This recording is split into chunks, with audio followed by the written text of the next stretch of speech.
Buenos días a todos y todas. Hoy vamos a tener una conferencia titulada Impactos climáticos desiguales en los valores globales del capital natural, por el doctor Bernardo Bastien Olvera del Scripps Institution of Oceanography. Espero lo haya dicho bien.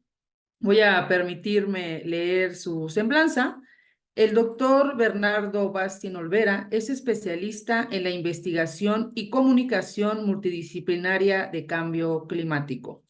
Su trabajo se enfoca a la simulación computacional de ecosistemas marinos y terrestres bajo escenarios de cambio climático y la medición de sus impactos en los aspectos económicos, sociales, culturales, para la formulación de políticas climáticas. Actualmente es investigador postdoctoral en el Instituto de Oceanografía Scripps de la Universidad de California en San Diego. Es miembro fundador del colectivo de divulgación ambiental Planeteando y explorador en el National Geographic. Siempre es un gusto tener caras conocidas. Adelante, doctor, bienvenido. Muchas gracias, Abril. Muchas gracias a todos quienes se conectan.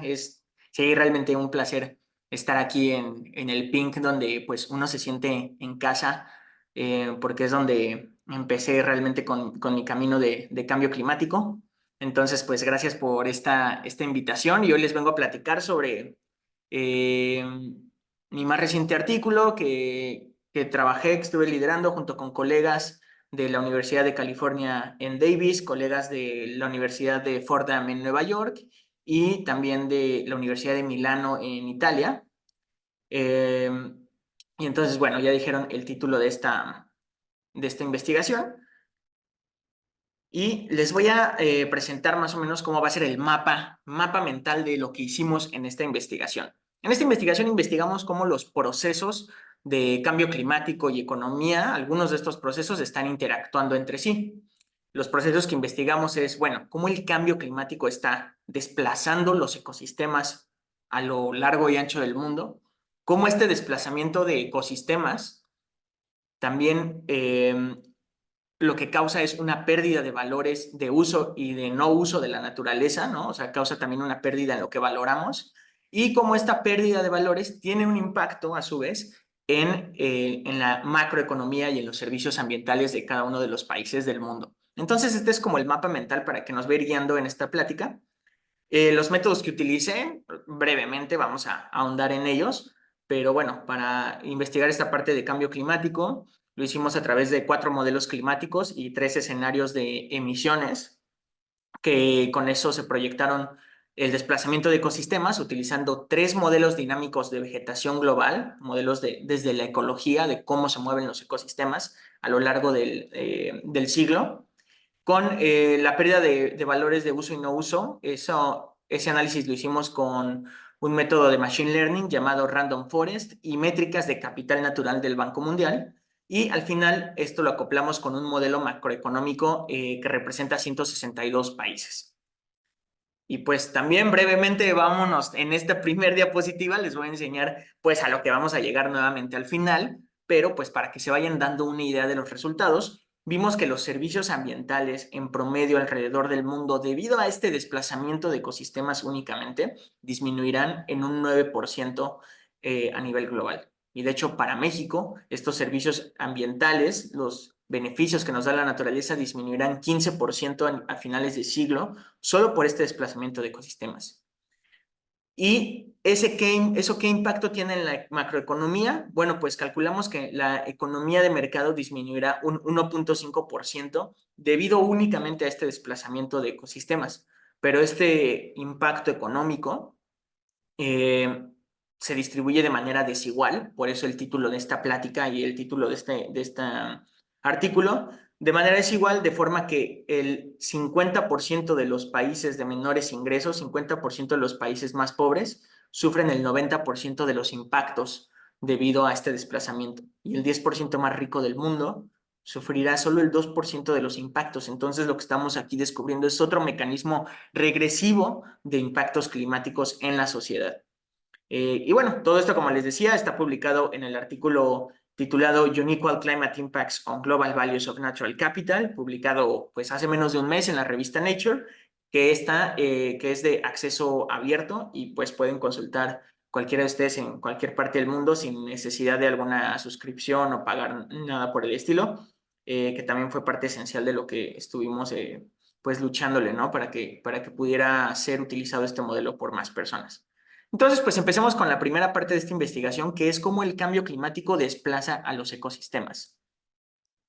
Yo le llamo la migración más silenciosa. Es una de las migraciones que no nos damos cuenta, sino hasta que poco a poco empezamos a ver que ecosistemas enteros, los árboles que los forman, los animales, las plantas, los hongos, los microorganismos, están empezando a migrar debido a cambio climático y vamos a ver cómo podemos entender y observar esto. Entonces, bueno, vámonos desde la casilla cero aquí, ¿no? Vamos a regresarnos para pues todo el público, la audiencia que también nos está viendo en Facebook, cómo podemos entender este tema de cambio climático y desplazamiento de ecosistemas. Pues básicamente el planeta recibe radiación solar de onda corta, de alta energía del sol. Entonces el planeta, las aguas y la tierra de este planeta pues se calientan, absorben parte de esa energía, parte la reflejan y ya que la absorben, pues ese calor lo reemiten hacia la atmósfera y ese calor se reemitiría hacia el espacio si es que no tuviéramos una atmósfera. Una atmósfera que hace que guardemos ese calorcito que tiene gases de efecto invernadero que interactúan con esta radiación infrarroja, con este calorcito. Estos gases de efecto invernadero, pues hay demasiados. El vapor de agua es uno de ellos y lo que hace es interactúa con este calor y en lugar de dejarlo escapar hacia el espacio exterior, bueno, pues lo regresa hacia el planeta y es por eso que tenemos el planeta que tenemos, ¿no? Es por eso que tenemos un planeta habitable, porque tenemos el efecto invernadero. Y es en este mismo planeta, pues en el que hemos empezado a entender desde hace siglos, desde las ciencias naturales, cuáles son las componentes que conforman al sistema Tierra. Por ejemplo, hemos empezado a entender cómo circulan los vientos, cómo son las celdas de circulación atmosférica, dónde están estas celdas distribuidas a nivel global, hacia dónde va el promedio, la dirección promedio de los vientos en cada una de las latitudes del mundo. Hemos entendido la circulación de los océanos, tanto a nivel macro como algunas corrientes más guiadas por la dirección de los vientos superficiales, por ejemplo. Hemos entendido el ciclo del agua, cómo el agua pues pasa desde los glaciares, los océanos, lagos, ríos, todo organismo vivo y hasta la atmósfera, ¿no? Y pues hemos entendido también cómo los ecosistemas se distribuyen en el mundo, ¿no? Hemos entendido estas componentes del sistema Tierra y pues ahora es momento, desde hace pues varias décadas, en que nos estamos dando cuenta que sobre todo la actividad industrial es la que ha saturado, contaminado la atmósfera con más gases de efecto invernadero, incrementando la concentración de CO2 y pues esto lo que hace es capturar más energía y le mete más energía al sistema Tierra, todas estas componentes del sistema, y pues lo que hace es aumentar la temperatura y perturbar estos patrones de circulación tanto de los océanos como, por ejemplo, del ciclo del agua y también pues del desplazamiento de los ecosistemas, ¿no? Esta es una imagen de todos los diferentes tipos de ecosistemas del mundo y aquí la pregunta es, ¿cómo estos ecosistemas van a cambiar en un futuro? Esto lo podemos saber a través de diferentes maneras, a través de, pues podemos observarlo, ¿no? Si tenemos registros, lo podemos observar los ecosistemas que ya se han movido y también podemos hacer modelos tanto simplistas como modelos un poco más complejos. Entonces vámonos a ver la primera parte de esto, que son las observaciones.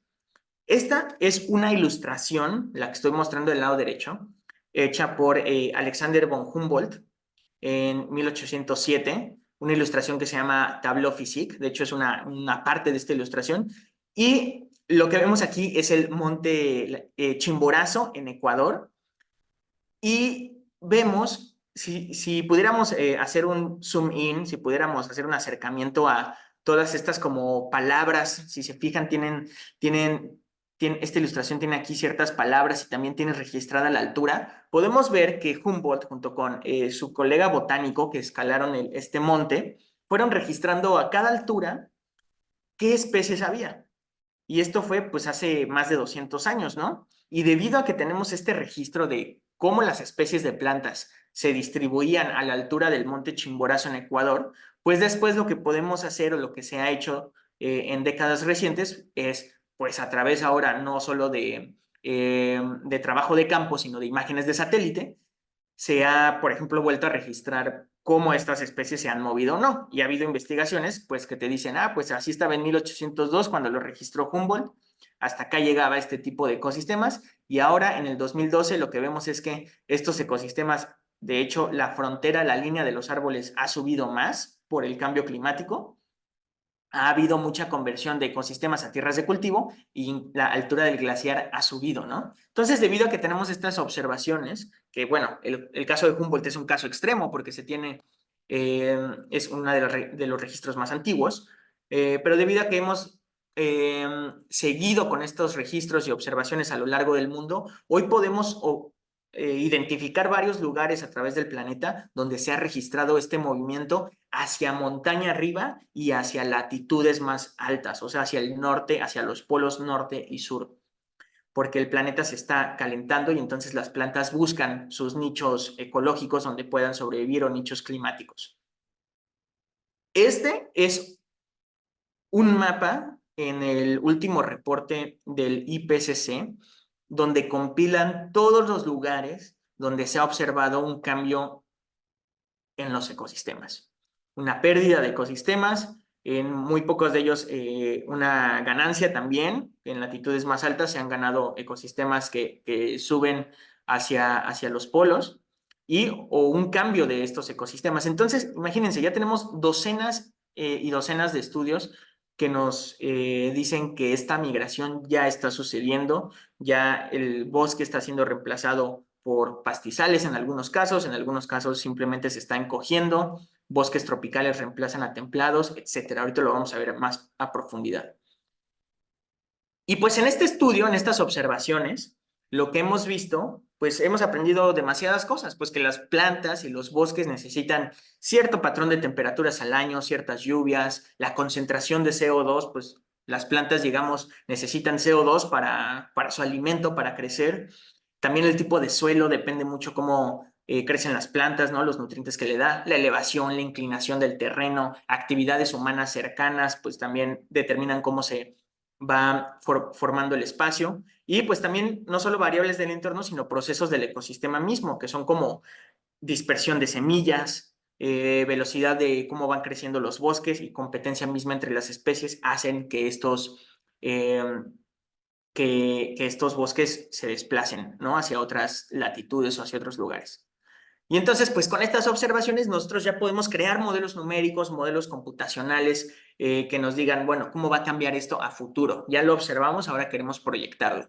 Primero, pues hay un modelo muy simplista o el primer paso que se puede hacer es un modelo que le llamamos un tipo de modelos naive en inglés que podría traducirse como pues, modelo simplista, en el que decimos, bueno, de todas las variables que hay en el entorno que pueden hacer un cambio en los ecosistemas, pues algunas de ellas, las principales, son temperatura y lluvias. Y bueno, con cambio climático sabemos cuál va a ser la temperatura y las lluvias en cada uno de los puntos debido a que tenemos modelos de cambio climático, ¿no? Tenemos modelos de circulación general, que son los que utilizan los climatólogos para proyectar cómo va a ser la temperatura en cada uno de estos espacios del mundo y cómo va a ser la precipitación. Por ejemplo, aquí hay dos mapas que nos dicen cómo va a aumentar la temperatura y cambiar los patrones de precipitación en un mundo que esté 2 grados más caliente.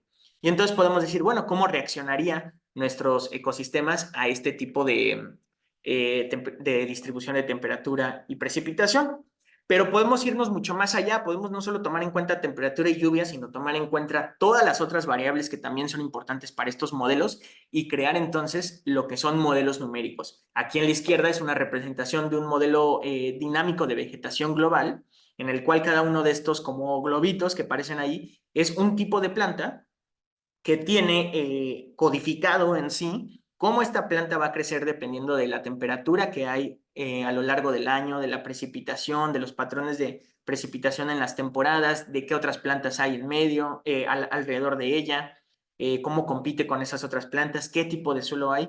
Pues estos son modelos dinámicos hechos ya por grupos y grupos de investigación a lo largo de décadas y bueno, son instituciones enteras los que mantienen este tipo de modelos y grupos enteros, y si un modelo de estos se tarda en correr varios días, incluso hasta semanas, y entonces, pues estos son bastante útiles para proyectar cómo va a cambiar la distribución de ecosistemas a lo largo del siglo. Con ellos podemos tener, por ejemplo, esta es una de las salidas de este modelo, en el cual aquí lo que estaba graficando pues es el porcentaje de bosque boreal que cubre cada uno de los píxeles del mundo, ¿no? Desde 0% hasta pues casi más del 70% en algunos lugares, para el año 2021. Y esto lo tenemos para cada año, para cada tipo de ecosistema, para cada modelo. Y entonces, pues lo que hice en esta investigación es compilar 3 modelos dinámicos de vegetación global que cada uno de ellos tiene su propia tipología o tipos de plantas funcionales. Entonces, cada uno de ellos, pues, define a los diferentes tipos de plantas que va a modelar, ¿no? Basado en diferentes principios ecológicos, y pues unos tienen pros y contras. Y entonces lo que hice fue tomar estos 3 modelos de vegetación global y ver cómo estos 3 reaccionan bajo 4 distintos modelos climáticos. O sea, ellos necesitan que les digas cuál va a ser la temperatura, la precipitación, el CO2, etcétera, en cada uno de estos píxeles, ¿no? O en cada uno de estos cuadritos del tablero. Y entonces cada uno de ellos tomamos las corridas bajo estos diferentes 4 modelos, bajo diferentes escenarios representativos de concentraciones, o sea, bajo diferentes escenarios de cambio climático. Entonces, pues hicimos realmente demasiadas iteraciones para probar la sensibilidad de nuestro modelo, ¿no? Y entonces, por ejemplo, tenemos que para México, eh, tenemos cómo va a ser, cómo es su distribución actual de los ecosistemas en el 2020, y cómo esta va a cambiar, por ejemplo, en la línea roja, cómo va a cambiar, la curva roja nos dice cómo va a cambiar para finales de siglo, ¿no? Entonces México tiene estos 3 tipos de ecosistemas de acuerdo a un modelo dinámico de vegetación global, y estos ecosistemas aquí están ordenados respecto a qué tanto cubren las celdas que representan a México, y vemos que muchos de ellos están actualmente demasiado esparcidos, cubriendo hasta varias celdas con el 40-60%, se van a encoger y van a cubrir ya únicamente menor porcentaje de ellos, ¿no? Y hay otros, como por ejemplo este, que se van a expandir. Entonces, bueno, aquí apenas se notan los cambios muy sutiles, pero aquí en esta otra gráfica, pues ya graficamos en color rojo cuál va a ser la pérdida en hectáreas de cada uno de los tipos de ecosistemas para México en un escenario de calentamiento medio para el año 2100. Entonces vemos que vamos a perder estos tipos de bosque templado y boreal, y va a estar ganando estos tipos de bosque más tropical. Pero también otra cosa que vemos es que las ganancias de estos, pues no siempre, para todos los países, no siempre, digamos, compensan a las pérdidas, ¿no? Y entonces, bueno, eso es para México, pero ¿qué tenemos en general? Si aquí lo que hice, y esta es una de las gráficas del artículo, es graficar cómo se vería el píxel promedio en cada una de las latitudes del mundo. Aquí a 0 grados en el Ecuador, y aquí nos vamos hacia Polo Norte, hacia los pues 50 grados y más para allá, y aquí hacia el hemisferio sur, ¿no?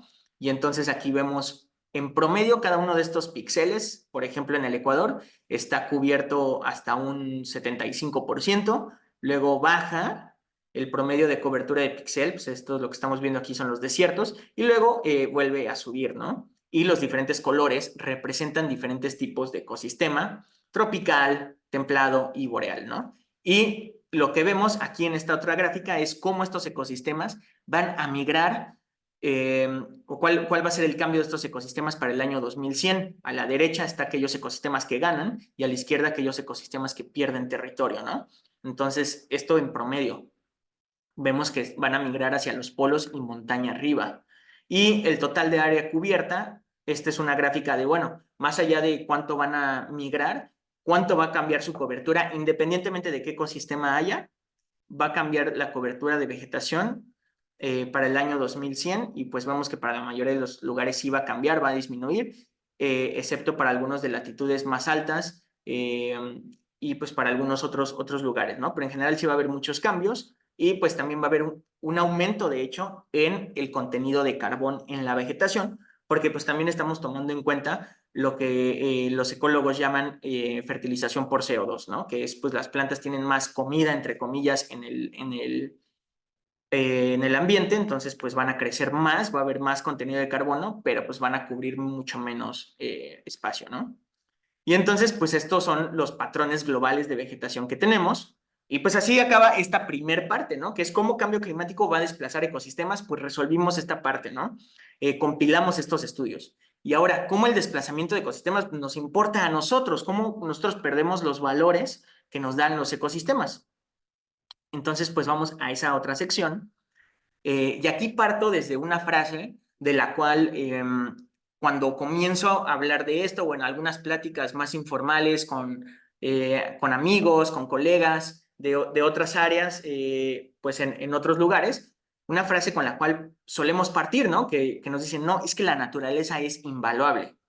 Y pues esta frase tiene realmente mucha razón, tiene un gran significado en cuanto a lo que queremos decir con esta frase de la naturaleza es invaluable, pues es tratar de ponerle resistencia a algunas de las fuerzas pues más destructivas de nuestra sociedad globalizada actual, ¿no? Que es pues degradar la naturaleza a costa de un beneficio privado, ¿no? Y entonces pues es una frase más como de una lucha social, o sea, más de una mentalidad de lucha social de decir, la naturaleza es invaluable, no podemos dejar que la degrademos por nuestra economía, ¿no?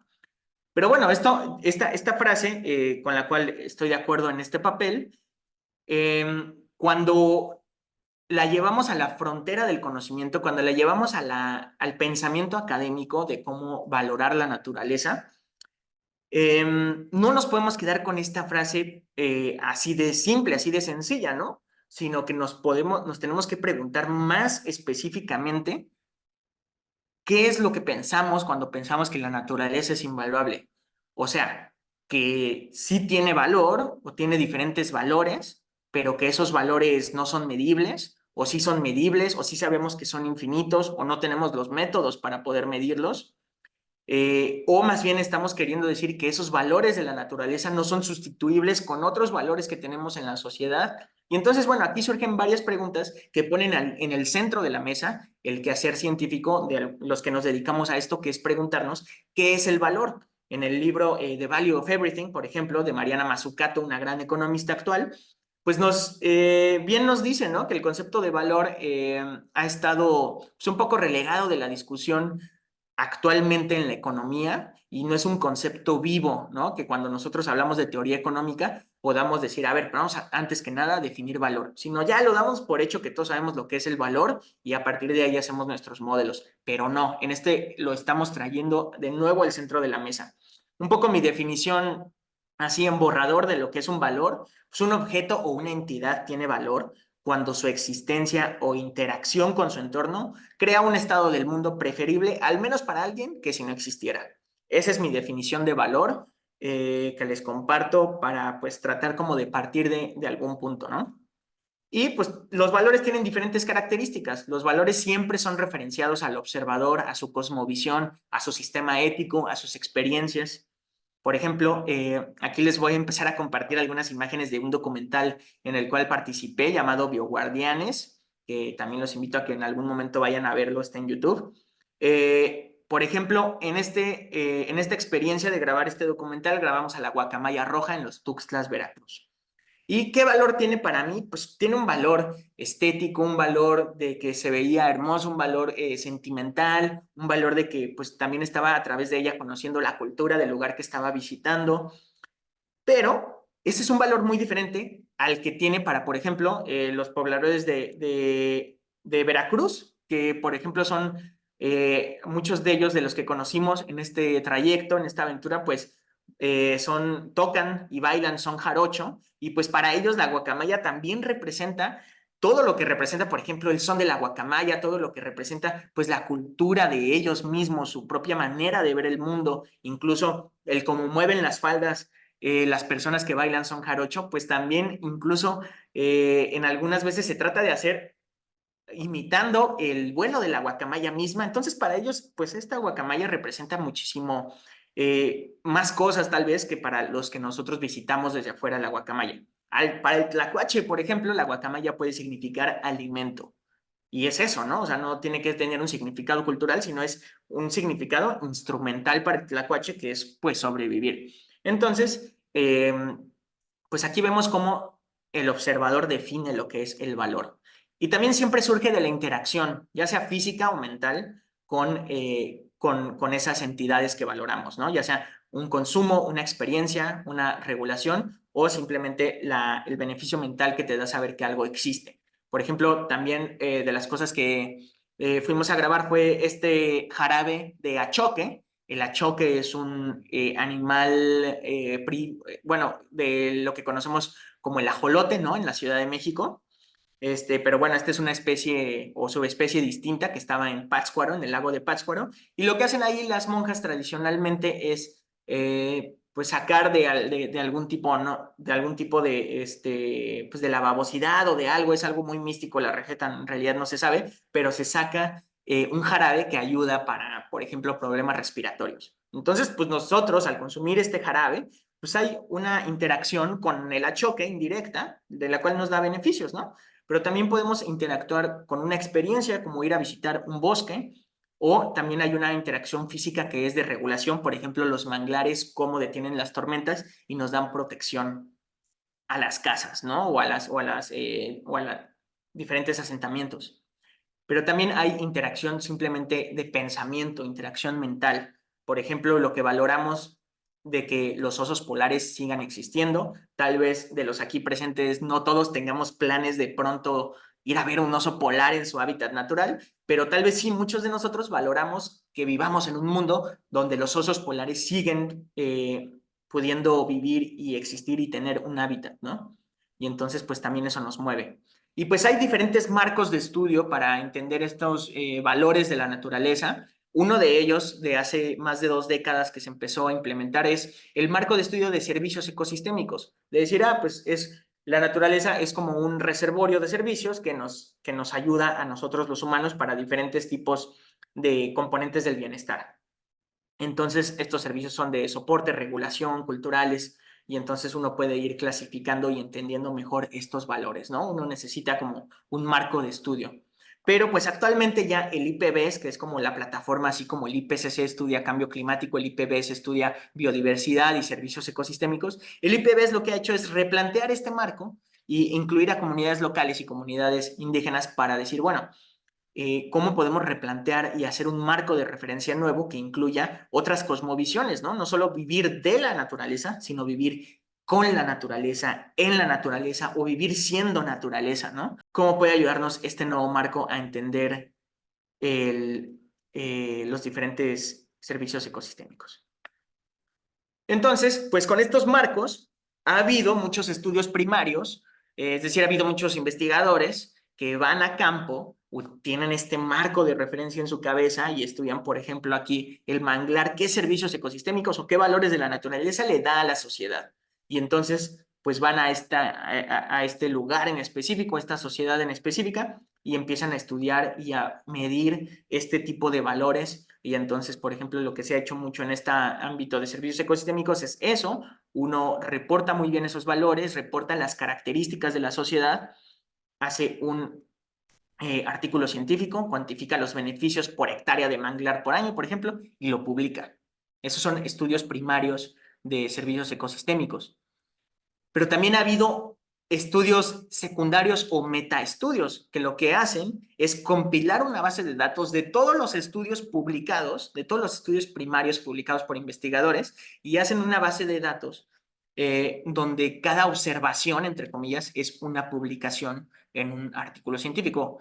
Es un artículo científico, ¿no? Una observación. Y entonces, pues cada entrada de esta base de datos, pues contiene características socioeconómicas del lugar donde se fue a hacer el estudio, características del sitio, características de la metodología que emplearon los investigadores, etcétera, ¿no? Y con estas megabases de datos podemos empezar a entender cómo son los valores de los servicios ecosistémicos en el mundo ya. O sea, ya no estamos hablando aquí de un lugar en específico, sino ya podemos empezar a hacer hacer extrapolaciones estadísticas a otros lugares del mundo. Y pues hay varias bases de datos, ¿no? Por ejemplo, aquí la ESVD o la VEX tienen pues miles de valores que vienen de alrededor de 1000 estudios distintos, ¿no? Y pues estas también otra vez son bases de datos que se van curando a través de los años y los años, a través de equipos, a través de protocolos que se hacen pues muy cuidadosamente para entender estos artículos científicos y compilarlos.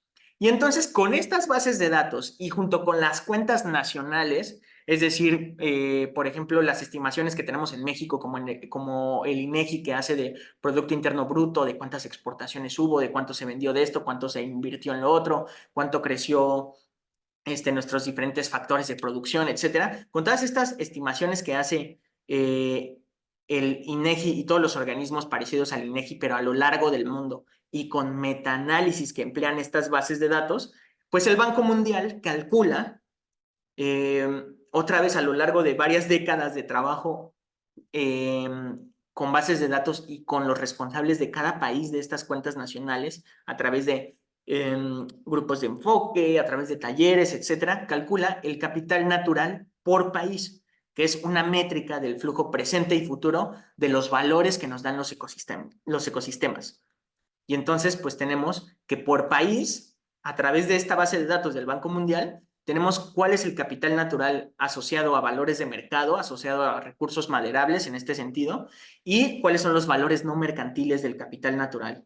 En este caso, toman en cuenta recreación, seguridad hídrica, valor cultural de las áreas protegidas y otros pequeños productos del bosque.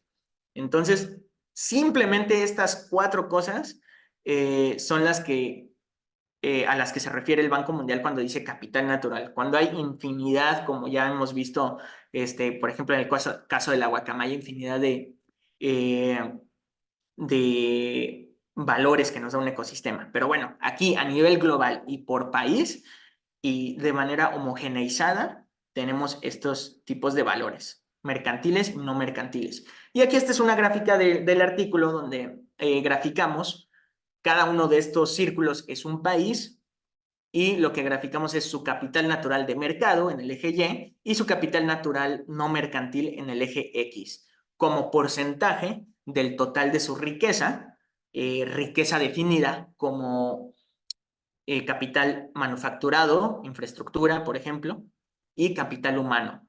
Es decir, tanto la fuerza laboral, pero también como el ingenio humano, la educación, por ejemplo, la salud. Entonces, pues, ¿qué tenemos? Tenemos un patrón muy específico de que los países que están aquí abajo, que tienen poco capital natural en proporción a sus otros tipos de capitales de infraestructura y capital humano, son los países de la OCDE, los países más ricos. A su vez, estos son los países que tienen los círculos más grandes, que indican el PIB per cápita, y los países que tienen más capital natural en proporciones a su otro tipo de riquezas o que dependen más del capital natural, son países, pues, por ejemplo, de África y Medio Oriente, países de Latinoamérica y algunos países de Asia. Y entonces tenemos estos 2 tipos de valores dados por el Banco Mundial, ¿no? Y entonces, por ejemplo, lo que nosotros podemos agarrar, o el reto aquí, ya me estoy, ya se van a empezar a juntar las piezas en este momento de lo que hemos platicado en un inicio, a pesar de que no lo he retomado todavía, pero ya se va a empezar a juntar. O sea, entonces tenemos que, para México tenemos un solo dato, cuál es el capital natural mercantil y cuál es el capital natural de mercado. Y pues el reto aquí es ver cómo ese capital natural depende de los diferentes tipos de bosques y pastizales que tiene México en su delimitación, en su demarcación de frontera geográfica. ¿Por qué? Porque si cuando estos se desplacen hacia arriba o hacia latitudes más altas y hacia montaña arriba por cambio climático, pues queremos saber cómo va a cambiar este capital natural. Entonces, pues la gran pregunta, el gran reto de este artículo es cómo repartimos este valor único que nos da el Banco Mundial entre los distintos tipos de ecosistemas que tiene cada uno de los países.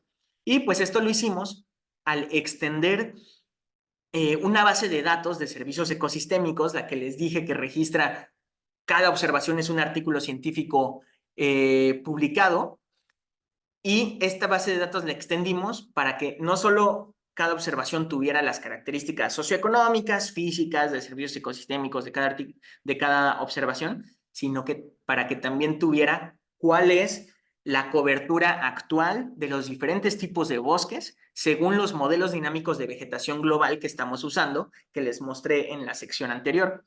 Y entonces, ahora sí, con esto, lo que nosotros podemos hacer es agarrar esta base de datos que tenemos de miles de observaciones de servicios ecosistémicos y filtramos esta base de datos basados en el sitio de nuestro estudio, ¿no? Que en este caso queremos ver qué onda con México. Entonces, bueno, decimos, dame todas esas observaciones cuya distribución de los ecosistemas sea lo más parecida a México.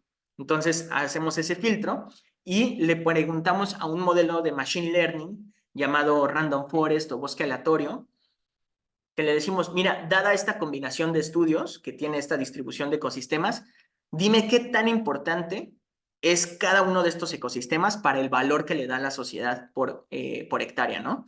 Entonces lo que respondemos es, ¿qué tan importante es una hectárea de cada ecosistema para ese país? Y de esa forma obtenemos, pues, cómo cada uno de los países valora una hectárea de bosques, diferentes tipos de bosques boreales, templados, tropicales, etcétera, ¿no? Lo tenemos para México, Estados Unidos y otros 160 países.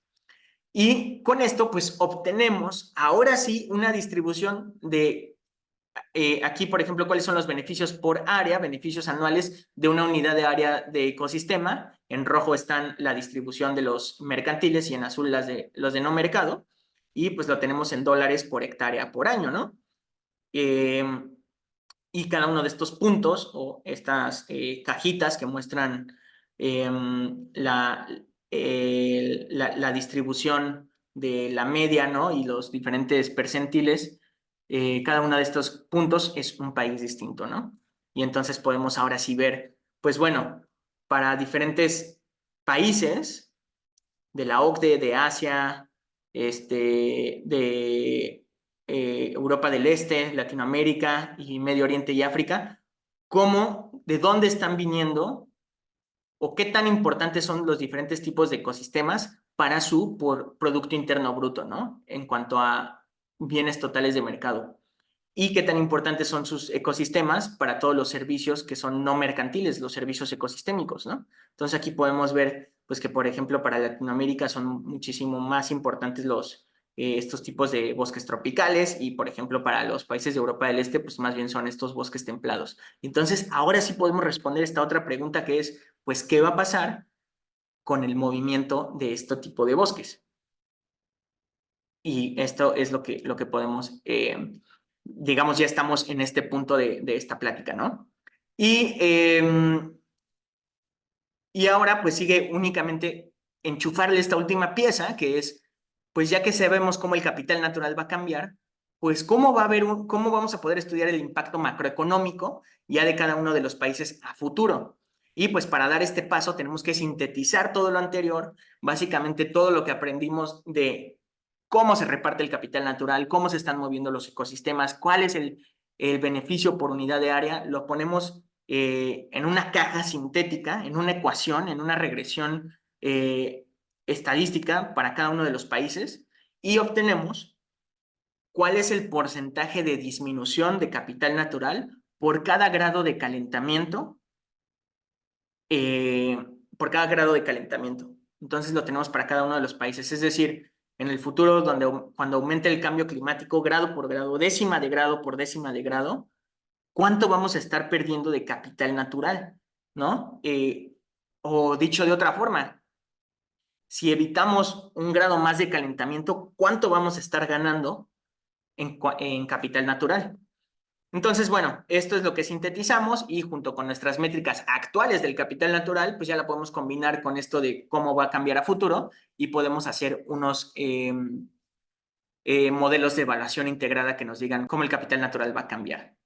Entonces, pues ya estamos aquí y antes de que digamos, vamos a hacer un pequeño paréntesis antes de llegar al mero final, porque aquí les voy a decir qué onda con esta palabra que mencioné de modelos de evaluación integrada. Entonces, este otro pequeño paréntesis va a ser como una desviación que eventualmente nos va a llevar a poder entender el final de esta presentación, pero pues eso les digo, manténganse aquí un par de minutos porque esto va a valer la pena entenderlo.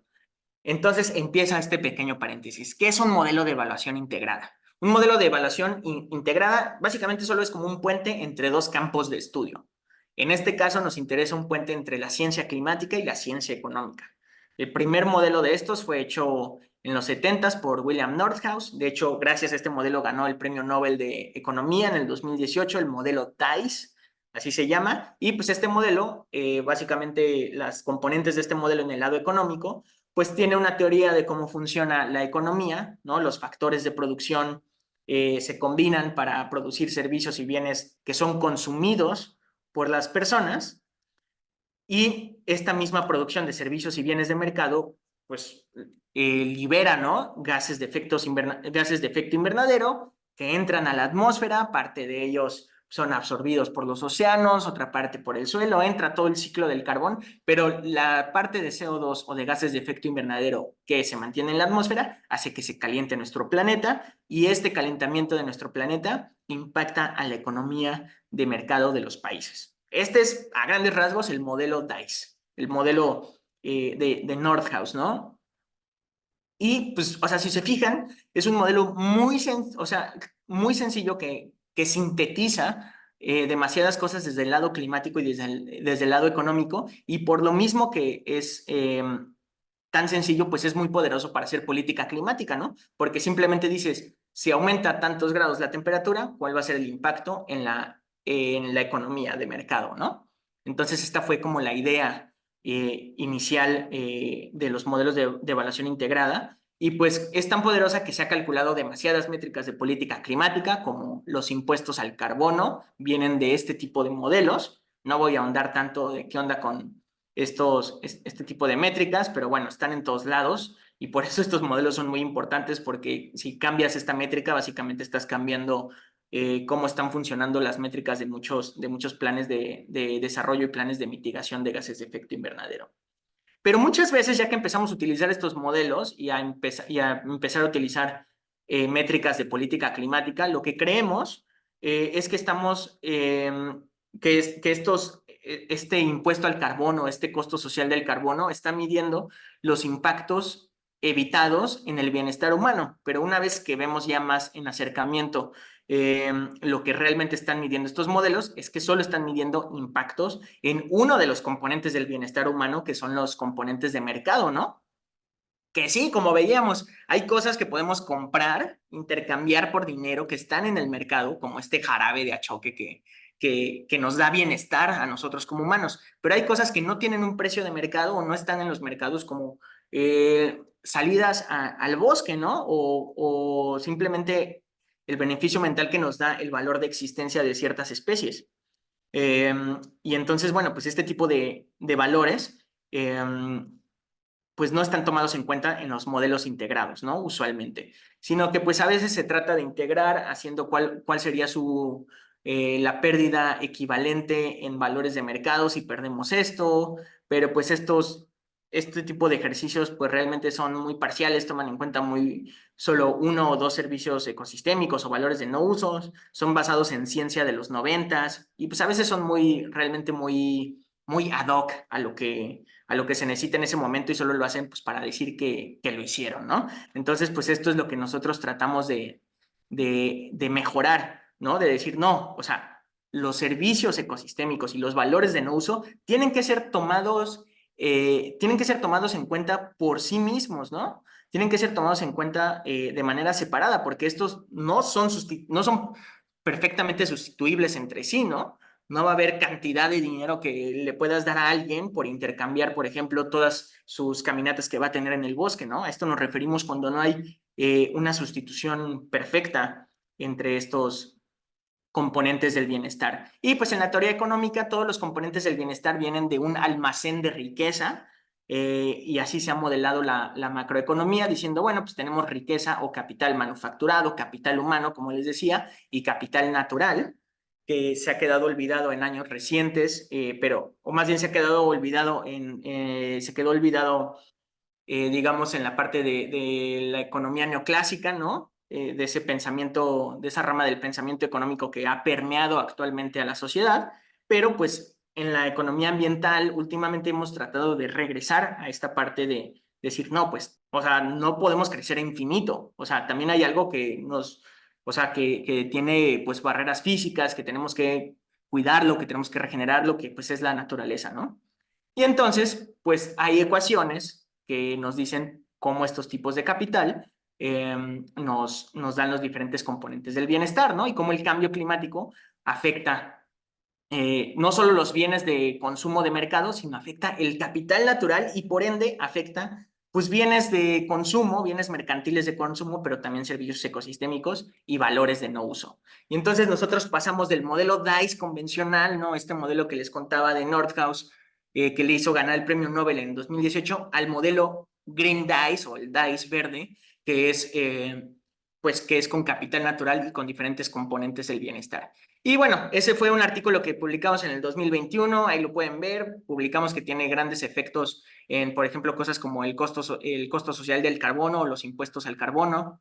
Y hicimos muchos análisis de sensibilidad, análisis Monte Carlo, ¿no? Estadísticos para saber cuáles eran las variables más importantes que teníamos que mejorar.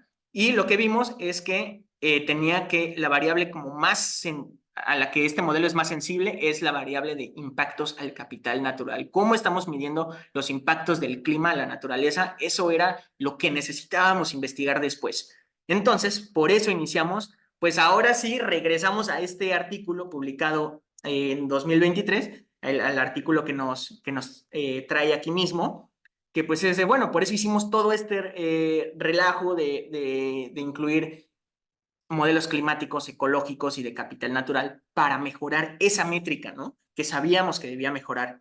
Y para hacer este modelo Green Dice, algo regional en lugar de algo, pues, global, ¿no? Y entonces, ahora sí, regresamos, se cierra paréntesis, y ahora sí ya saben que es un modelo integrado, y este es el modelo integrado Green Dice que teníamos, y pues ahora cambiamos cambiamos la D a R, ¿no? Para decir que es un modelo regional, porque ya tenemos capital natural para cada una de las regiones del mundo.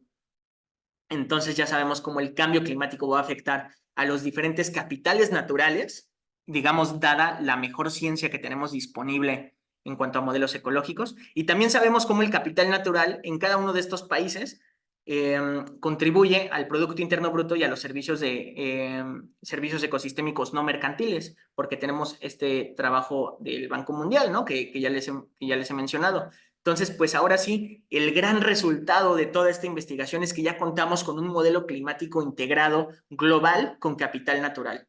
Este es el resultado principal, o sea, ya en realidad en este artículo corremos este modelo y damos algunos otros resultados que son más de que no, que el porcentaje de cuándo se va a impactar, etcétera. Pero lo que quiero que se queden es que ya contamos con este modelo y lo que se viene de investigación de esto, pues puede cambiar la manera en cómo percibimos la economía global y el cambio climático. Entonces, pues tenemos un modelo para responder preguntas como de cómo funcionan nuestras economías, tomando en cuenta los impactos climáticos en ecosistemas. La primera pregunta que le hicimos es, pues, ¿cómo se ve el PIB y los servicios ecosistémicos en el año 2100 bajo un escenario medio de calentamiento?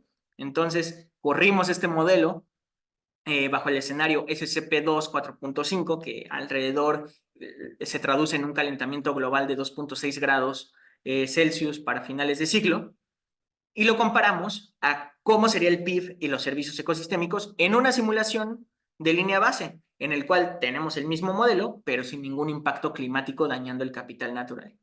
Y entonces los resultados fueron los siguientes. A ver, esta gráfica está un poco complicada de entender, pero ya que la entiendes tiene sentido. Cada una de estas líneas, que empieza aquí en 00, en el origen, es un país de nuestro modelo. Y en el año 2020. Y esta línea va evolucionando conforme llegamos al año 2100. Cada una de estas líneas acaba en el año 2100. Y lo que nos dice es cómo van a cambiar los servicios ambientales no mercantiles en el eje X y en el eje Y cómo va a cambiar el Producto Interno Bruto. Todo esto a nivel anual. Y lo que vemos es que la mayoría de los países se van hacia este cuadrante de negativo por los dos lados, ¿no?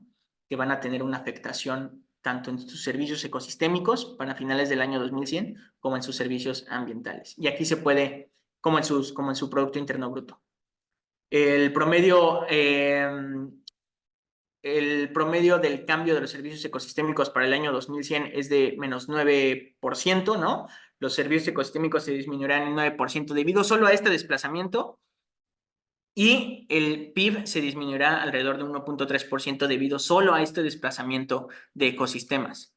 También vemos que es un impacto regresivo, como ya les decía, si acomodamos aquí a los países por deciles, o sea, 10% por, digamos, bonches de 10% acomodados desde abajo los países más pobres y arriba los países más ricos. Y aquí graficamos en el área más o menos cómo se ven las pérdidas en el PIB. Podemos ver que el 50% más pobre se lleva el 90% de los daños al PIB y el 10% más rico se limita a un 2% de los daños debido a pérdidas del capital natural. Y pues esta estimación solo toma en cuenta desplazamiento de ecosistemas y solo se toma en cuenta un subconjunto de servicios ecosistémicos. O sea, esta es una estimación del límite inferior de cuánto se puede perder debido a cambio climático. Lo importante es tomar este modelo, trabajarlo en conjunto con más personas y pues explorar, por ejemplo, política climática internacional y doméstica. Por ejemplo, cómo se vería la mitigación de gases de efecto invernadero, que optimizara el capital natural, por ejemplo, que aumentara el capital natural, o cómo se podrían ver impuestos que reflejen esta pérdida, ¿no? Impuestos que pongamos hacia las industrias, ¿no? Que están contaminando. ¿Cómo se vería el capital natural si apoyamos programas de conservación de ecosistemas, si hay cooperación internacional? ¿Por qué no incluir estas métricas de porcentaje del PIB en discusiones como las que se llevan a cabo en las COPs de pérdidas y daños, etcétera, ¿no? Podemos explorar otros impactos del cambio climático, no solo el desplazamiento, podemos explorar otros valores de los ecosistemas, no solo estos que vimos aquí, y pues ahorita estamos trabajando en un modelo con capital natural azul de los océanos, ¿no? Pero lo más importante de aquí es que ya tenemos este modelo y el siguiente paso es involucrar a estudiantes interesados, involucrar a estudiantes que quieran hacer su tesis de licenciatura, de maestría, de doctorado, con este tipo de modelos que ya está disponible y hacer ahora sí las preguntas más interesantes, las que pueden contribuir a hacer este cambio social necesario para enfrentar el cambio climático, ¿no? Y pues esto solo se puede hacer, digamos, cuando este modelo se aloja en una institución, ¿no? Cuando se tiene un apoyo, pues, más institucional, más un grupo de trabajo, y pues es hacia donde quiero llevar este modelo, ¿no? Hacia alguna institución, pues, que quiera alojarlo en este sentido, ¿no? Y también lo que los quiero invitar a consultar, que es algo súper importante para mí como comunicador de cambio climático, pues es a que consulten todo el material de divulgación que hemos hecho de este artículo. Ha habido ilustraciones bellísimas de varias artistas, fotografías que representan el desplazamiento de ecosistemas, artículos de divulgación y también varios podcasts que pueden ver por ahí. Y pues eso sería todo. Muchísimas gracias. Muchas gracias, doctor Bernardo. El programa de investigación en cambio climático le agradece su participación. Sin duda, una interesante conferencia que nos deja reflexionando, ¿no? Y pues también la invitación a los estudiantes que están interesados en el tema y quieran hacer, justo como lo dijo el doctor, una tesis o un proyecto, pues este puede ser una área pues muy buena de oportunidad, ¿no? Tenemos una pregunta ya tenemos varias, espera. Una pregunta en el chat del Zoom dice, qué opina de los huertos urbanos como capital natural? Pues excelente pregunta, Carla. Bueno, realmente, pues sí, un huerto urbano es de los mejores ejemplos donde se puede ver ese diferente tipo de interacción entre diferentes tipos de capital que pues, son las personas, ¿no? Yendo a trabajar la tierra, pero pues también necesitas crecer, pues necesitas condiciones pues necesarias de temperatura, de lluvias o pues de riego, ¿no? A veces para crecer las plantas y pues ahí también es muy evidente los valores, ¿no? Que usualmente son valores de consumo, pero pues también te da un valor mental, un valor de paz mental tal vez, de recreación, de despejarte, ¿no? Sobre todo en huertos urbanos donde dices, bueno, tal vez el ir y sembrar, ok, me salió nada más, como a mí me ha pasado en mis huertos urbanos que pues a veces nada más me salen 2, 3 tomatitos. Bueno, no, ya un poco más, pero pues no lo hago por ese valor de consumo, ¿no? Porque, sino que lo hago por pues esta actividad que me llena y satisface. Entonces yo creo que es algo, un tipo de capital natural y sobre todo pues donde convergen muchos capitales, muy importante. Entonces pues gracias por traerlo a colación, Carla. Eric Rosas dice, qué papersazo eso. Supongo que considerar el capital natural eleva el costo social del carbono y el impuesto óptimo para internalizar el daño del cambio climático. Pero ¿crees que se pueda o deba diseñar un impuesto especial para estos daños en particular? Pues muy buena pregunta. Primero, respondiendo a lo primero, sí, efectivamente, es correcto eso. Eric, muchas gracias por preguntarlo. Sí eleva el costo social del carbono, más o menos lo eleva, bueno, en nuestro primer modelo vimos que lo elevaba alrededor de 6 veces o 5 veces su costo, el costo que si no consideramos capital natural. De hecho, este nuevo modelo no lo hemos corrido todavía para calcular el costo social del carbono ya en este nuevo modelo regional. Es algo que está en la lista de pendientes. Y en cuanto a que si se deba diseñar un impuesto especial para estos daños, mm, pues suena interesante porque también muchos de estos pérdidas del capital natural compiten con cambios de uso de suelo.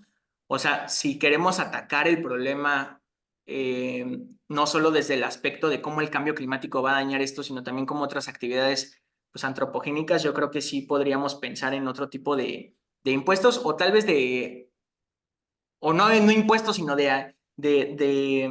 dar presupuesto a proyectos de conservación de capital natural o a proyectos incluso que ayuden a mejorar este desplazamiento, ¿no? O sea, por ejemplo, si ciertos ecosistemas que ahorita están en áreas naturales protegidas vemos que se van a mover en un futuro, pues ¿cómo hacemos un programa de conservación que el área natural protegida también se mueva, ¿no? El polígono de protección se mueva junto con ello. Entonces, pues sí, siento que por ahí hay muchísimo que explorar. Ahorita no tengo una respuesta así, pues muy específica, pero sí tocas un tema esencial. Muchas gracias por la pregunta.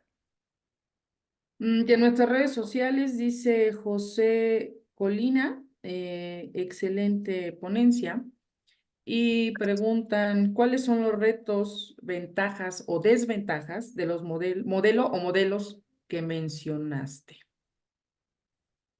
Em, bueno, es que aquí ahora sí que hicimos la super conexión o la super mezcla de diferentes tipos de modelos. Entonces, yo creo que la ventaja, o sea, a ver, hablando de los modelos de evaluación integrada, que ya es como este tipo último de modelos a los cuales me dedico específicamente, que no son tantos estos modelos ecológicos ni climáticos que mencionamos en un inicio. Estos modelos de evaluación integrada, pues la ventaja es que le estamos dando una voz al pensamiento, pues digamos, a la parte natural que está detrás de todas nuestras actividades económicas. O sea, esa es la grandísima ventaja, ¿no? Que estamos evidenciando cómo, pues no todo es acumular capital en el sentido financiero, sino que tenemos otro tipo de capital que requiere el cuidado, que requiere la conservación, que requiere tiempo, ¿no? Requiere el entendimiento. Entonces, pues bueno, yo creo que eso es esencial ya ponerlo en el centro de nuestro pensamiento económico hoy en día. ¿Cuál es la desventaja? Pues que no tenemos métricas, o sea, no tenemos medidas, es difícil de medir, o sea, como quiera, la infraestructura, pues tú llegas a un edificio o el almacén que tienes de productos mercantiles, pues uno hace un inventario y listo, aquí está lo que tenemos, esto vale tanto, ¿no? Y si llega una tormenta y nos destruye la bodega, perdimos tanto de capital porque todo esto valía la bodega. Pero pues no, o sea, en el mundo no tenemos esta bodega de ecosistemas que podamos ir a hacer el inventario. Entonces hay un gran reto en ponerle números a estos modelos matemáticos, pero yo creo que vale la pena ese reto.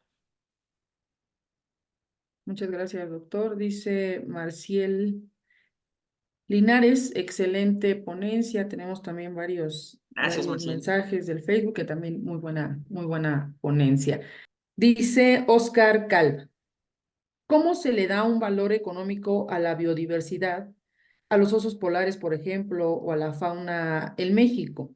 ¿Cómo se le explica a los tomadores de decisiones la importancia de cuidar la biodiversidad, dato que también tendría impactos en la economía? Oscar Calderón pregunta. Muchas gracias por la pregunta, Oscar. Pues bueno, hay muchas metodologías para darle un valor económico y aquí lo principal que quiero pues, que se lleven quienes están interesados en esta pregunta también, que igual está en las cabezas de muchos, es que en la economía, nosotros, en la teoría económica o en la ciencia económica, nosotros medimos este valor utilizando unas unidades que se llaman utiles, ¿no? O sea, cuánto de utilidad, cuánta utilidad no en el sentido financiero, sino cuánta felicidad nos da que sigue existiendo el oso polar.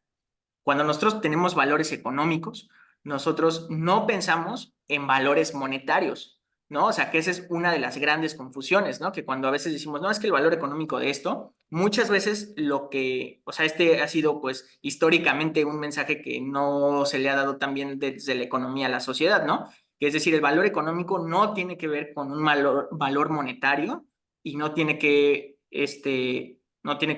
ver con que lo intercambies en el mercado, que se pueda comprar, etcétera. Entonces, cuando tratamos de medir el valor económico de los osos polares, por ejemplo, lo que se hace muchas veces son estudios de, por ejemplo, willingness to pay o willingness to accept. ¿Qué tan dispuesto estarías, por ejemplo, a ceder de algo que a ti te importe para conservar a los osos polares? A veces muchos de estos se toma en términos monetarios, muchas de estas preguntas se hacen diciendo, por ejemplo, si tuvieras que pagar un impuesto anual, pero te aseguro que los osos polares sobreviven, cada año si pagamos este impuesto entre todos, ¿cuánto estarías dispuesto a pagar? Y entonces cada quien lo responde, hace una encuesta, la responde, la manda, la juntamos y agregamos todos esos valores y decimos, bueno, para la sociedad mexicana el oso polar vale al menos tantos útiles o tantas unidades monetarias o cualquiera que sea la unidad, pero lo importante es que nosotros estamos dando esa preferencia, ¿no? Entonces, bueno, más o menos espero que por ahí haya ido la pregunta y cómo se comunica esto. Pues en eso estamos tratando de descubrirlo como les decía, tratando de hacer estas ilustraciones, estos podcasts, escuchen climatología también aquí del Pink, ¿no? O sea, yo creo que con este tipo de esfuerzos donde tratamos de desmentir los mitos climáticos, son, pues, como empezamos a llegar a la sociedad y a los tomadores de decisiones. Y Muchas pues sí, gracias. gracias, muchas gracias a todos por sus preguntas y el entusiasmo. Qué bello estar acá. Gracias, doctor. El programa de investigación en cambio climático le agradece su participación. En unos segunditos más vamos a poner en el chat el link para que escuchen este podcast, que aparte está muy relajado, ¿no? Tiene un Ujú. lenguaje bastante coloquial y pues yo los invito, la verdad es que soy fan número, no sé si la uno, pero pues yo los escucho, ¿no? Bueno, pues cerramos esta conferencia. No sin antes invitarlos al ciclo de seminarios que sabemos sobre el cambio climático en México. Esta va a ser el módulo 23, iniciamos con el módulo 23 y corresponde al Programa Universitario de Estudios de la Diversidad Cultural Interculturalidad. Y el tema es por qué es necesaria una perspectiva intercultural para afrontar el cambio climático. Nos vemos el 8 de febrero en punto de las 12 y el 30 de enero tenemos nuestra presentación de los chicos que han avanzado en sus temas de investigación sobre, pues justo, de cambio climático. Los seguimos invitando si tienen algún tema que les gustaría que sea retroalimentado, independientemente de todo el seguimiento que llevan para su titulación. Con gusto, el programa de investigación en cambio climático los apoyará. Muchas gracias, doctor. Que tengan excelente tarde. Hasta luego. Gracias a ustedes, hasta luego.